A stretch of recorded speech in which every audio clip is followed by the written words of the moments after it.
Hey guys, what's up? We are back with another recipe. This time is for my Instapot collard greens. You guys, these are so easy. But first, before we get into it, don't forget to like and subscribe and turn on your post notifications so you never miss a video. So first off, you guys, these greens are so quick and easy. It tastes just like you were cooking them for hours on the stove. So let's get straight into it. So first off, I'm going to be slicing up a half of a yellow onion.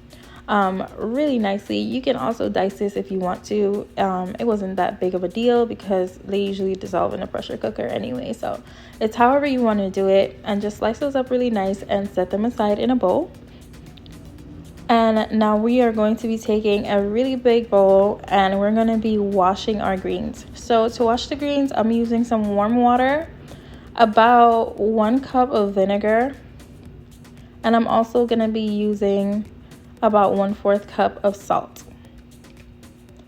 And I'm just gonna run all of that warm water all over them, and I'm just gonna press them into the water just to make sure that I'm really getting all of that dirt off of them. You guys, these are really dirty, so you really want to take your time in this part right here, just making sure that each of the leaves are clean. I had another bowl on the side that once I opened up the leaves like so, I would just look at them, make sure that it's all clean, pass my hands over them, and then I would rinse them off on the other side of the sink in regular water and then just rest them down in the bowl. Now to cut them up, I just fold them in half with the spine facing outward, and I just cut the spine off. Really super simple. I'm going to do it again. So fold a leaf inward and then just turn it around towards the spine and just cut straight off. And there you go.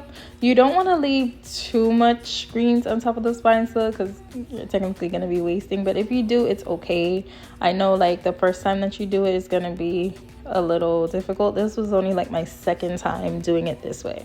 If you guys are buying the bags of collards that already come shredded, like I said, just make sure that you wash those off really nice. I think those come with the stems on automatically, so if you want, you can go through it, but it's going to be a little bit tedious. But you know, just make sure you wash it off really nice. So once I have a good pile here, I'm just going to take them into one pile and roll them up like so, and I'm going to be cutting them up. You don't want to cut them too thick or too thin. I want to say probably about like 4 centimeters wide. Honestly, like you could use your finger actually to see how wide it's supposed to be. Honestly, that's what I usually do. And once they're all chopped up, I'm just gonna add them to a bowl and just set them to the side and go ahead and finish cutting up the rest of the greens. Now I'm gonna turn on my Instapot here. I'm just gonna click it onto the saute option because we're really quick. We're just gonna cook off those onions until they're fragrant. And I just set it to 8 minutes. Honestly, you can set it to however much time. And I'm just going to go ahead and use some olive oil here, about 1/4 cup. And then throw in those onions. And like I said, I'm just going to let those saute until they're fragrant and translucent. And I'm also going to go ahead and add in about a tablespoon of garlic. It's minced up garlic, or you can use garlic paste, whichever one that you have. And we're just going to cook that down for about 5 to 6 minutes. My Instapot was on medium, if I'm not mistaken. And I'm just going to mix that around really well, just making sure that nothing isn't burning. If you do at this point feel like you do need some more oil, go ahead and add in a tablespoon at a time, but you really shouldn't. And now I'm going to go ahead and add in my chicken stock. I used 2 bottles of chicken stock. And I was also using the low sodium chicken stock. That's the one that I always recommend, just to make sure that it's not too salty, because you are going to be adding in your own seasonings as well. So just really take your time here and just pour all of that out.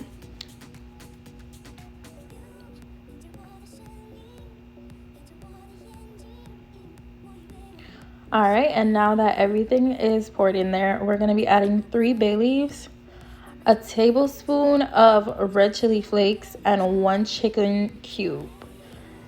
And now we're going to go ahead and add in our seasonings. I'm going to put the seasonings down in the description below. It was just some garlic powder, onion powder, chili powder, paprika.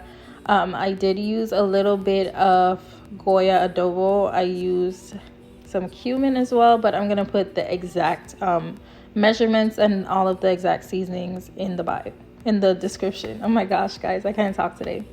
So for the turkey, I usually end up using a turkey drumstick, and I would just chop it up before I put it in here, but they didn't have any drumsticks, so I'm going to be using the smoked turkey wings. So you can just throw that in there, and you're going to throw in your greens as well one time. Just try to push those down as much as possible. I know I'm putting my hands in here, but they were clean, so it's okay. And just push those down as much as possible. I know it might seem like there's not enough water in there right now, but as the greens get softer and they start to cook, everything is gonna just melt in with each other. So just take your spoon and just try to push it in as much as possible. Try to get it in between those turkey wings, because they are gonna take up a good little amount of space, but just remember that we're gonna be taking those bones off once they're done. Now, I put on the lid to my Instapot, and I'm going to be putting it on the pressure cook setting.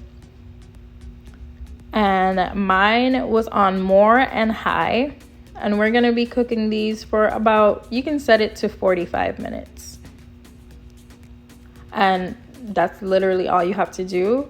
Once the Instapot has heated up, it's going to say on.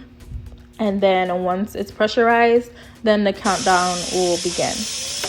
So once that 45 minutes is up, I just press the button at the top to depressurize everything and just let that come out until the little metal thing dropped. I don't remember what's the name of it, but this is how it looked exactly when it was finished. All the greens were still at the top. So what I'm going to do here is just take my spoon, or my tongs actually, and I'm just going to mix everything around. Look for those turkey wings, and the turkey wings should be coming off pretty easy. So just take your tongs and you could just try to pull off some of that meat. I did end up going to go get a fork just to help the process get be a little bit easier, because there is like some cartilage and stuff that's really tough down at the bottom of the wings. That's gonna make it a little bit tougher to come off. So like I said, I did end up getting a fork and just basically almost like shredding it off basically to the bottom part, because it was a little bit tougher down here. Now, really important, if you do want your greens to be cooked a little bit more, I know there's people that want them done a bit more. I would recommend if you do want them to cook more, honestly, I wouldn't even recommend touching the turkey wings as yet. I would just cover it back up and go ahead and cook that for another 20 minutes. And then once you do that, just open it up, see if it's the way that you want it to be. If it's not, then go ahead for another 10 minutes. And if you want it more after that, just do 10 minutes at a time, honestly. But this is the way that I like my greens. I feel like I can't really take like the mushy texture of greens, so I really like them this way. And this is basically like the best way that I feel like pleases the crowd mostly. So this was the turkey leg after I took off everything off of it, and I just mixed everything around. And I'm just showing you guys how everything looks right here. And if you do end up needing more seasonings, you can go ahead and add in whichever seasonings that you like. I would recommend going in with another chicken cube if you just want a bit more flavor. If you are looking for a bit more salt or a bit more spice, just go ahead and add in some red pepper flakes, or you can use some Goya adobo if you guys have any, or any complete seasoning. And lastly, just to finish off really quick, I just added in 3 tablespoons of butter, and this just gives the greens that awesome buttery texture that just makes it so yummy. I just let that melt off in there, and then you are all done. If you guys have any questions, please let me know. Don't forget to like and subscribe. Comment below if you do have any questions, and I can't wait to see you guys next time. Bye.